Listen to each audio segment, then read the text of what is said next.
அன்பு நேயர்களே, இன்றைய வெள்ளிக்கிழமை நண்பகல் கடந்து அத்தனை ஊடகங்களின் தமிழ் ஊடகங்கள் சரியாக நமக்கு தெரியவில்லை, ஆங்கில சிங்கள ஊடகங்களில் இன்று ஒரு சர்ச்சை மிக செய்தியாக அரசாங்கத்தின் மீது அதிக கவனத்தையும் செலுத்தி விரல் நீட்டி இருக்கின்றது. என்னவென்றால், கொழும்பில் உள்ள நேஷனல் ஹாஸ்பிட்டல் தேசிய மருத்துவமனையின் துணை இயக்குனர் டாக்டர் ருக்ஸான் பெல்லனாவை இடைநீக்கம் செய்து சுகாதார அமைச்சகம் நடவடிக்கை எடுத்துள்ளது. சுகாதார மற்றும் ஊடக அமைச்சின் பதில் செயலாளர் எழுத்துப்பூர்வமாக அறிவித்துள்ளார்.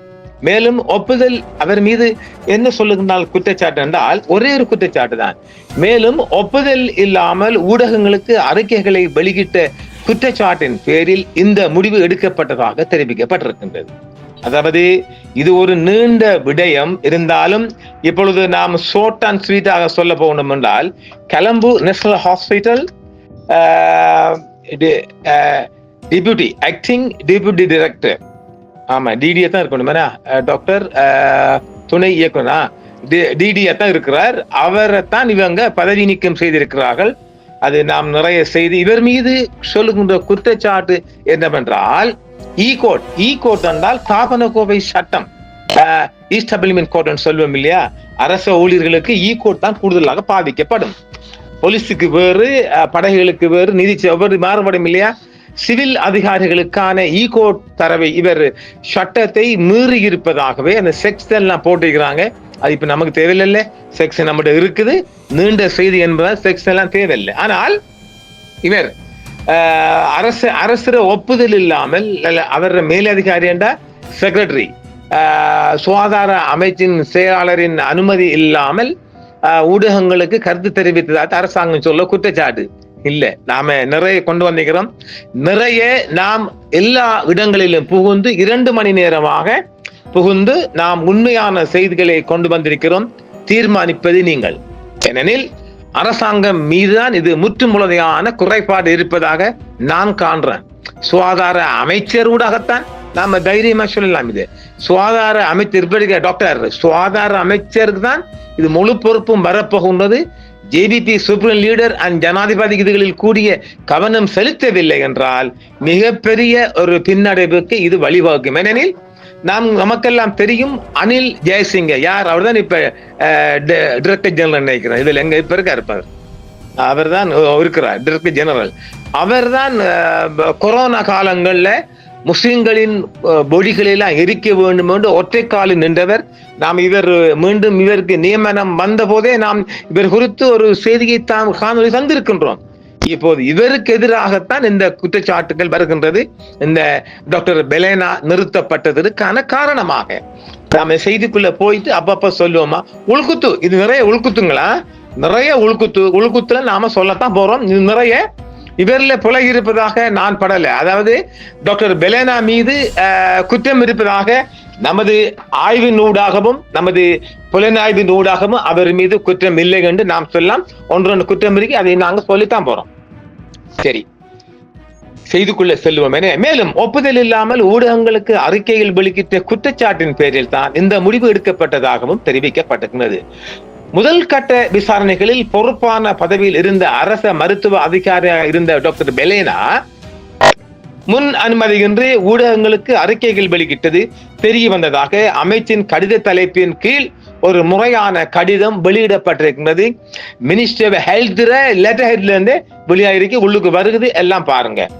பல்வேறு ஊடகங்கள் மூலம் வெளியிடப்பட்ட இந்த கூற்றுக்கள் பொதுமக்களிடையே சர்ச்சைகளையும் அமைதியின்மையும் உருவாக்கியதாக கூறப்படுகிறது அரச தரப்பினால்.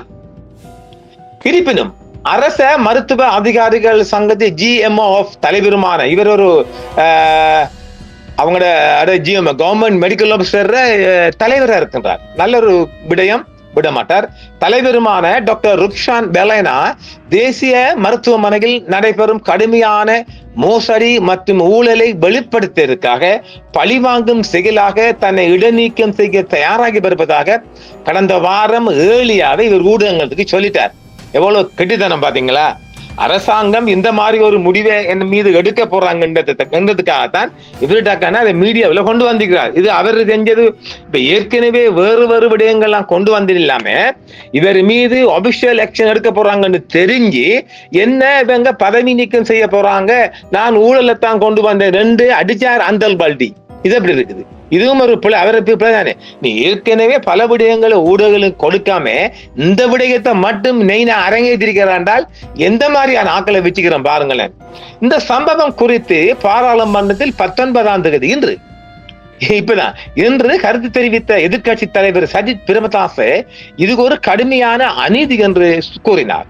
சுகாதார துறையில் ஊழல் மற்றும் முறைகேடுகள் வெளிப்படும் என்ற அச்சத்தின் காரணமாகவே அரசாங்கம் இந்த இடைநீக்கத்தை விதித்ததாக எதிர்கட்சி தலைவர் குற்றம் சாட்டியிருக்கின்றார். சுகாதார பிரச்சனைகள் குறித்து பேசுவதற்கான மருத்துவரின் உரிமையை கட்டுப்படுத்தது மக்களின் வாழ்க்கை உரிமைக்கு ஆபத்தை விளைவிப்பதாகவும் சுகாதாரம் மற்றும் கல்வி போன்ற அடிப்படை உரிமைகள் புதிய அரசியலமைப்பில் சேர்க்கப்பட வேண்டும் என்றும் சஜித் பிரேமதாச அவர்கள் இன்று நாடாளுமன்றத்தில் தெரிவித்திருக்கின்றார். இப்பொழுதோ இவர் மீது, அதாவது டாக்டர் பெலேனா மீது வருகின்ற குற்றச்சாட்டு, முதலாம் குற்றச்சாட்டை பார்ப்போமா. இதற்கிடையில் குற்றப்புலனாய்வுத்துறை சிஐடி டாக்டர் ருக்ஷான் பெலேனா தொடர்பாக மற்றொரு தீவிரமான தகவலை வெளியிட்டுள்ளது. பிரதமர் ஹரிணி அமரசூரி அவர்கள் முன்னாள் ஜனாதிபதி ரணில் விக்ரமசிங்கவை தேசிய மருத்துவமனையில் சிகிச்சை பெற்று வந்தபோது இரவு நேரத்தில் சந்தித்ததாக கூறி சமீபத்தில் பரவிய தவறான செய்திக்கு டாக்டர் பெலேனா தான் காரணம் என்பது தெரிய வந்துள்ளது. இது உத்தியபூர்வமான தகவலா? இந்த பொய்யான செய்தி ஹிரு வலையமைப்பு, அதாவது ஹிரு டிவி ஊடாக ஹிரு ஊடக வலைமை நெட்வொர்க் தான் அவர் கொடுத்துக்கிறார், ஒளிபரப்பப்பட்டது. மேலும் பிரதமர் அலுவலகம் திருத்தம் கோரிய போது மருத்துவமனை செய்தி தொடர்பாளர் ஒருவரால் இந்த தகவல் உறுதிப்படுத்தப்பட்டதாக ஹிரு ஊடக நிறுவனம் தெரிவித்தது. அப்போ பிரதமர் ஹரிணி மீது இவர் ஒரு பொய்யான செய்தியை வெளியிட்டாரா என்பது வேறு விடயம். அதை நாம் இதுக்குள்ள போக விரும்பலாம். என்றால் இதுல நிறைய உள்குத்து இருக்குது, உள்விடயம் இருக்குது. நம்ம சொல்லல, அது பார்த்ததாவே பார்க்கலாகவே நீங்க வச்சுக்கொள்ளுங்கப்பா, நான் அதுக்கு உள்ள சொல்லல. அடுத்த சம்பவம். இந்த சம்பவம் குறித்து சிஐடி துறை விரிவான விசாரணை நடத்தி பிரதமர் மருத்துவமனையின் பதில் இயக்குனர், பாதிகள் ஊழியர்கள் மற்றும் பாதுகாப்பு படையினரிடமிருந்து வாக்குமூலங்களை பதிவு செய்துள்ளது. பிரதமர் எந்த நேரத்திலும் மருத்துவமனைக்கு செல்லவில்லை என்பதை விசாரணைகள் உறுதிப்படுத்தியுள்ளன. பொய்யான செய்தியை வெளியிட்ட ஊடக நிறுவனத்தின் தலைவர்கள் மற்றும் பத்திரிகையாளர்கள் சிஐடி துறையின் முன் சாட்சியம் அளித்தனர். துணை இயக்குனர் டாக்டர் ருக்ஷான் பெலானா இந்த தகவலை தங்களுக்கு உறுதிப்படுத்தியதாக கூறினர். அவர்கள் தொடர்புடைய தொலைபேசி தரவு மற்றும் நேர முத்திரைகளையும் வழங்கினர். ரெக்கார்டிங் கொடுத்துக்கிறாங்க, சும்மா இல்லையே. ஒரு செய்தியை சும்மா கொடுப்பான், டிவிக்காரன் கொடுத்துட்டான், அதுல அந்த தொலைபேசி நிறுவனங்கள் ரெக்கார்டும் எடுக்கப்பட்டிருக்கு. இந்த தகவலை தொடர்ந்து சிஐடி துறை மருத்துவர் மீது சட்ட நடவடிக்கை எடுத்து நீதிமன்றத்தில் உண்மைகளை தெரிவிக்க தயாராகி வருகிறது. இது முதலாம் குற்றம். இரண்டாம் குற்றமாக முன்னாள் ஜனாதிபதி மருத்துவமனையில் அனுமதிக்கப்பட்டது குறித்த தகவல்களை ஊடகங்களுக்கு மிகைப்படுத்துதல், மருத்துவ நெறிமுறைகளை மீறுதல் மற்றும் நோயாளியின் ரகசிய தன்மையை பாதுகாக்க தவறுக்கான குற்றச்சாட்டுகளின் கீழ் சுகாதார அமைச்சகம் அவருக்கு எதிரான மற்றொரு ஒழுக்காற்று விசாரணையை தொடங்கியுள்ளது. இரண்டாம் குற்றமா. மூன்றாவது, ஐக்கிய தேசிய கட்சியின் மதுகம அமைப்பாளராக பணியாற்றிய டாக்டர் பெலேனா, நல்லா கேட்டுக்கொள்ளுங்க மக்கள், இது மூணாவது சார்ஜ், அதாவது மூன்றாம் முடிச்சு, குற்றத்துங்க அப்பால் மூன்றாம் முடிச்சு.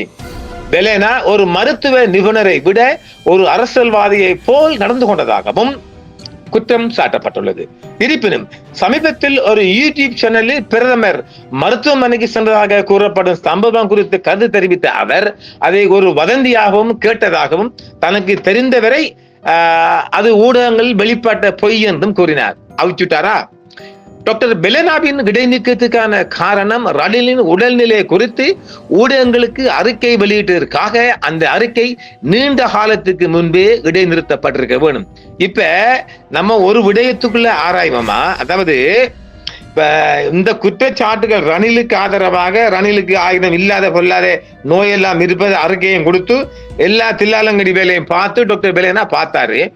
ஆமா, இப்ப இவர் ஆகஸ்ட் 8ஆம் மாசம் ரணில் விக்ரம் 8ஆம் மாசம் 22ஆம் தேதி இந்த ஆண்டுல கைது செய்யப்படுறாரு. இப்ப 3 மாதங்கள் 4 மாதங்கள் கடந்த நிலையில ஏன் இப்ப கை செய்றாங்க? இதற்கு வேற விடயம் இருக்கு.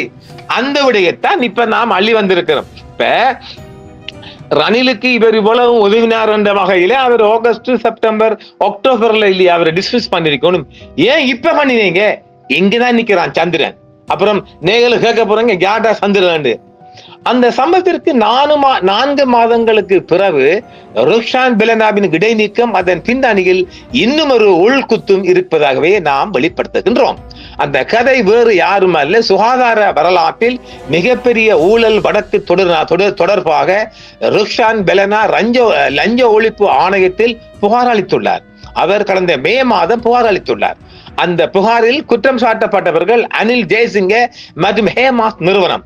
ஹேமாஸ் நிறுவனம் என்பது இப்ப இந்த வைத்திய, அதாவது அவங்க இப்ப மருதானையிலே இந்த ஹேமாஸ் சொல்ல போனால் இது ஒரு தனியா டெஸ்ட் ரிப்போர்ட் சொல்லலாம்.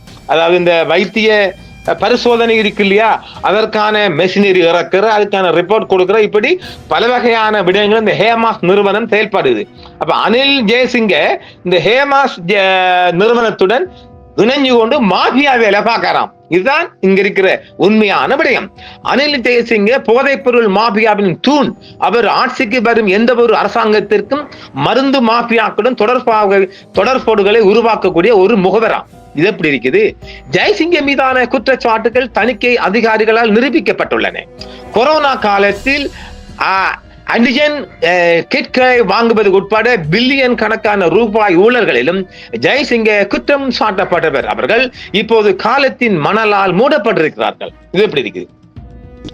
இன்று பொது சேவையில் உள்நாட்டிலும் சர்வதேச அளவிலும் இன்று பொது சேவையில் இருக்கின்ற இவரே உள்நாட்டிலும் சர்வதேச அளவிலும் அதிக அளவு சொத்துக்களை வைத்திருப்பவர் அனில் ஜெயசிங்க. மத்திய வங்கி ஆளுநர் தனது சொத்துக்களை அறிவித்த போதிலும் இந்த அனில் ஜெயசிங்க இன்னும் தன் சொத்துக்கள் பற்றிய பட்டியலை இன்னும் கொடுக்கல. வச்சீங்களா? இப்ப டாக்டர் ருக்ஷான் பெலனாவை இடைநீக்கம் செய்வதில் எந்த தவறும் இல்லை, ஏற்றுக்கொள்ளவும் எந்த குற்றச்சாட்டு வருவதில்லை. ஆனால் அனில் ஜெயசிங்க மீதான ஊழல் குற்றச்சாட்டுகள் குறித்தான விசாரணை நடத்தணுமா இல்லையா? நடத்துவாங்களா? இதண்டா இப்ப அரசாங்கத்திட்ட பாக்கெட்டுக்குள்ள மாறிட்டாரே. அனில் ஜெயசிங்கை பற்றிய கதையை நாம நிறைய கேள்விப்பட்டிருக்கிறோம். தரமற்ற மருந்துகள் தொடர்பான புதிய சுற்று குற்றச்சாட்டுகள் இப்போது முன் வந்துள்ளன. இந்த அனில் ஜெயசிங்க மீது பல வகையான குற்றச்சாட்டுகள் கோட்டா காலத்தில் இருந்தும் இருக்கின்றது. இந்த கொரோனா காலங்கள்ல பச்சை எல்லாம் இறக்கிட்டு மிகப்பெரிய ஊழலுக்குள்ள சிக்கி இருக்கின்றார். குற்றச்சாட்டுகளில், அதாவது தரமற்ற மருந்துகள் தொடர்பான புதிய குற்றச்சாட்டுகள் இப்போது முன்னுக்கு வந்துள்ளன. குற்றச்சாட்டுகளில் 2 நிறுவனங்களின் பெயர்கள் குறிப்பிடப்படல. ஒன்று டிடிசி, அதாவது ஹால்டிங் பிரைவேட் லிமிடெட். இந்த நிறுவனத்தால் இறக்குமதி செய்யப்பட்ட மருந்துகளுடன் தொடர்புடைய சிக்கல்கள் காரணமாக 2 நோயாளிகள் இருந்ததாக சமூக ஊடகங்களில் அண்மையிலே செய்தி வெளியிட்டார்கள். 2வது Hemas surgical and diagnostic private limited doctor Rukshana Belana June 2025 ஒரு பெரிய அளவிலான போதைப் பொருள் மோசடி குறித்த லஞ்ச ஒழிப்பு ஆணையத்தில் புகார் அளித்துள்ளார். சுகாதார செயலாளர் அனில் ஜெயசிங்க மற்றும் ஹேமாஸ் நிறுவனம் இதில் குற்றம் சாட்டப்பட்டுள்ளது. மேற்கண்ட 2 நிறுவனங்களுக்கும் எதிராக கூறப்பட்ட குற்றச்சாட்டுகளில் அனில் ஜெயசிங்க மற்றும் ஹேமாஸ் நிறுவனம் தொடர்பான குற்றச்சாட்டுகள் ஆதாரங்களுடன் நிரூபிக்கப்பட்டுள்ளது. அதற்கான இலக்கங்கள்லாம் வருகிறது. THOB அப்படிலாம் கொண்ட தணிக்கை அறிக்கை, அதாவது மண் வருது, AB அப்படி வருது இல்ல, ஒரு இலக்கம் கொண்ட தணிக்கை அறிக்கை அந்த குற்றச்சாட்டுகள் நிரூபித்துள்ளது. இந்த தரமற்ற மருந்து கதையில் உண்மையில் என்ன நடந்தது என்பது சமூக ஊடகங்களில் பரவும் கதைகளிலிருந்து வேறுபட்டிருக்கிறது. சமூக ஊடகங்கள்ல வேற மாதிரி சொல்லாங்கனே, நம்ம இதை அலசி கொண்டு வந்துக்கிறோம். கேளுங்க மக்களே. ஹேமாஸ் மற்றும் ஜெயசிங்க தணிக்கை அறிக்கையில் சிக்கிய போது அவர்கள் தப்பிக்க சதி செய்தனர். ஹேமாஸ் அல்லாத வேறு ஒரு நிறுவனம் இறக்குமதி செய்த மருந்துகளால் நோயாளிகள் இருந்ததாக அவர்கள் ஒரு கதையை உருவாக்கினார்கள். அதாவது ஹேமாஸ் நிறுவனம் தான் இப்ப டேப்லெட்ஸ் எல்லாம் இறக்குறாங்கல்ல, அது பெரிய அரசாங்கத்துக்குள்ள ஹெல்த்துக்குள்ள பதிவு செய்யப்பட்டு கொடுக்கறதெல்லாம் கொடுத்து தெரியும் தானே, மொய் வச்சு கை வச்சு எல்லாம் இறக்குறாங்க. அந்த நிறுவனம் செய்த சதி, அதாவது அந்த நிறுவனம் செய்த டேப்லெட்ஸ் மருந்துகளை 2 பேர் இறந்தாலும் அந்த ஹேமாஸ் நிறுவனத்தை மறைச்சு வேறொரு நிறுவனத்தால மருந்தெல்லாம் செத்து போனாங்கன்னு சொல்லி ஒரு சதி செஞ்ச கதையை உருவாக்குறாங்க ஜெயசிங்க மகாத்மியா. அதற்கேற்ப பிடிசி ஹால்டிங்ஸ் வெளிச்சத்துக்கு வந்தது. அந்த நிறுவனத்தின் உரிமையாளர் கிஹான் பெனராகமே அவர் யோசித ராஜபக்சவின் பள்ளி நண்பர். அவர் யோசித்தவுடன் வியாபாரம் செய்கிறார். பாருங்க எங்க வருதுன்னு புனைச்சு காட்டுறோம். இதெல்லாம் வெளிவராத ரகசியங்கள். யோசித்த மற்றும் பெனராகம மீது பழியை தனக்கும் ஹேமாஸுக்கு மாற்ற அனில் ஜெயசிங்க சதி செய்தார். ஆனால் அது பின்னடைவை ஏற்படுத்தியது. யோசித்தவுடன் ஹியான் பெனராகம கொண்டிருந்த உறவை விட திசை காட்டியுடன் இப்ப ஜேவிபியுடன் இரத்த உறவை கொண்டிருந்தார். ஹிஹானின் மனைவியுடன் சகோதரர் கொழும்பு மேகரின் சகோதரியை மணந்தார். எங்க வருது பாருங்க எல்லாம் தில்லாலங்கடி வேலையா. இருப்பினும் இப்போது இரண்டு மருந்து நிறுவனங்களும் திசை காட்டி ஜேவிபியில் உள்ள சக்தி வாய்ந்தவர்களின் செல்வாக்கின் கீழ் உள்ளனர். டாக்டர் அனில் ஜெயசிங்க என்பது வரும் மற்றும் போகும் அரசாங்கங்களை கையாளும் ஒரு மோசடிக்காரர். எந்த அரசாங்கம் வந்தாலும் அந்த அரசாங்கத்தில் உச்ச உயர் மட்டத்தை கைக்குள்ள போட்டுக்கிட்டு விளையாடுற ஒரு மாஃபியா திருடனாம். கொரோனா காலத்தில் நடந்த பல ஊழல் வழக்குகளில் அவர் ஈடுபட்டுள்ளார். திசை காட்டி ஜேவிபி நோக்கி அலை திரும்பிய அடுத்த நொடி ஜெயசிங்க அனிரபின் மீது சாய்ந்தார். எப்படி பல்டி பாருங்களேன், அந்தல் பல்டி என்று. ஜெயசிங்க தனது நம்பகமான போதைப் பொருள் கடத்தல்காரர்கள் மூலம் அனுரபின் பிரசாரத்துக்கு பணத்தை செலுத்தினார். பணம் செலவழிக்கப்பட்டிருக்கு பாருங்க. ஹேமாஸ் அதில் முன்னணியில் இருந்தது. இப்ப வருகுதா எப்படி உட்டாலக்கடி உட்டா. தேர்தல் பிரசாரத்திற்கு செலவிடப்படும் பணம் தரமற்ற மருந்துகளை இறக்குமதி செய்வதன் மூலம் ஈடுகட்டப்பட்டிருக்கிறது. ஒரு கிராம மரண உதவி சங்கம் கூட அதன் வருமானம் மற்றும் செலவுகளை அறிவிக்கிறது. ஆனால் பில்லியன் கணக்கான பணத்தை பெறும் அரசியல் கட்சிகள் அவ்வாறு செய்வதில்லை. போதைப் பொருள் கடத்தல்காரர்கள் ஜேவிபிக்கு எவ்வளவு பணம் செலுத்தினார்கள், அவர்கள் இறக்குமதி செய்யும் தரமற்ற மருந்துகளுக்காக எத்தனை நோயாளிகள் இறக்கிறார்கள் என்பது கடவுளுக்கு மட்டுமே தெரியும். பொறுப்பான பதவியை வகிக்கும் ஒரு அரச மருத்துவ அதிகாரி என்ற முறையில் அனுமதியின்றி ஊடகங்களுக்கு அறிக்கைகள் வெளியிட்டதற்காகவும் பல்வேறு ஊடகங்கள் மூலம் நாட்டில் சர்ச்சைக்குரிய சூழ்நிலையை உருவாக்கும் வகையில் செயல்பட்டு அமைதியின்மையை ஏற்படுத்தியாகவும் அவர் சேவையிலிருந்து இடைநீக்கம் செய்யப்பட்டுள்ளார். அதன்படி அவர் செய்த மேற்கூறிய தவறான நடத்தை காரணமாக பொது சேவை ஆணையத்தின் சுகாதார சேவைகள் குழுவின் செயலாளரின் எண் HSC/DIS/070/2005 மற்றும் தேர்ந்தெடுக்கப்பட்ட 17/12/2028 உத்தரவுப்படி நிறுவன குறியீட்டின் 2ஆம் அத்தியாயத்தின் நிறைய இலக்கம் வருதா தாபன கோவை அந்த கடமையிலிருந்து அவர் இடைநீக்கம் செய்யப்பட்டார் என்று சுட்டிக்காட்டப்பட்டிருக்கின்றது. அவரது காவலில் ஏதேனும் அரசாங்க சொத்து இருந்தால் அவர் அதை இலங்கை தேசிய மருத்துவமனையின் துணை இயக்குனர் ஜெனரல் நியமிக்கப்பட்ட ஒருவரிடம் ஒப்படைக்க வேண்டும் என்றும், மேலும் தடை உத்தரவின் போது அவர் தீவை விட்டு நாட்டை விட்டு வெளியேறக்கூடாது என்றும், மேலும் அவரது முகவரியில் மாற்றம் இருந்தால் அதையும் தெரிவிக்க வேண்டும் என்றும் கடிதத்தில் குறிப்பிடப்பட்டிருக்கின்றது. அவருக்கு உத்தியோகபூர்வமான நடவடிக்கை எடுக்க போறாங்க. இலங்கையில் உள்ள வைத்தியர்கள் குழுவில் பல கோடி ரூபாய் பெறுமதியான போதைப்பொருள் மாபியாவிற்கும் சிறுநீரக மோசடிக்கும் தலைவலி அவர். போதைப்பொருள் மாபியா, சிறுநீரக மோசடி மற்றும் திருடர்கள் மீது புகார்களை அமலப்படுத்தி இருக்கின்றார். டாக்டர் சமல் சஞ்சீவ சதத்னாவுடனான சிறுநீரக மாபியா நேர்காணலை கேட்டால் அந்த மோசடியிலிருந்து மாதாந்திர பணம் எடுக்கும் அதிகாரிகள் பற்றி அதில் குறிப்பிடப்பட்டிருக்கின்றது.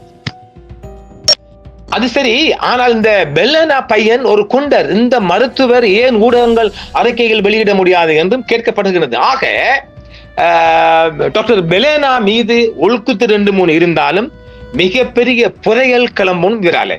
அதாவது இவர் நாம சொல்லப்பட்ட ரணிலுக்கு ஆதரவாக செயல்பட்டது, டாக்டர் ஹரணி அம்மா பார்க்க போனது, பொய்யான வதந்தி எடுத்துட்டதெல்லாம் அது அரசாங்கத்தை ஒரு இக்கட்டான நிலைமை தள்ளுவதற்காக. ஏண்டா இவர் யுஎம்பி ஆர்கனைசரா இருந்தவர் தானே, எப்படியும் தான் ஆடாவிட்டாலும் தன் சதை ஆடுமல்ல. ஆனால் இந்த டாக்டர் அனில் ஜெயசிங்க புதையல் கிளம்ப மாட்டாதா? அந்த புதையலை இப்ப இருக்கின்ற சுகாதார அமைச்சர் கீழான எக்ஸெட்ரா எக்ஸெட்ரா இருக்கி அதுக்கு மேல நாம் செல்ல முடியாது. மக்களே, இலங்கைக்குள்ள முதலாக இந்த ஒரு புலனாய்வு அறிக்கை ஒன்றை தந்திருக்கிறோம். தீர்மானிப்பது நீங்கள், தருவது நாங்கள். மீண்டும் சந்திப்போம். என்றும் உங்களுடன் சன்ரைஸ் இந்தியா டிவி. சப்ஸ்கிரைப் பண்ணுங்கள், பெல் பட்டனையும் கிளிக் செய்யுங்கள். உங்கள் ஆதரவே எங்கள் சேவை. ஆதரவு தாருங்கள், அரவணைப்போம். மறக்காம சர்ப்ரைஸ் பண்ணுங்க. தேங்க்யூ.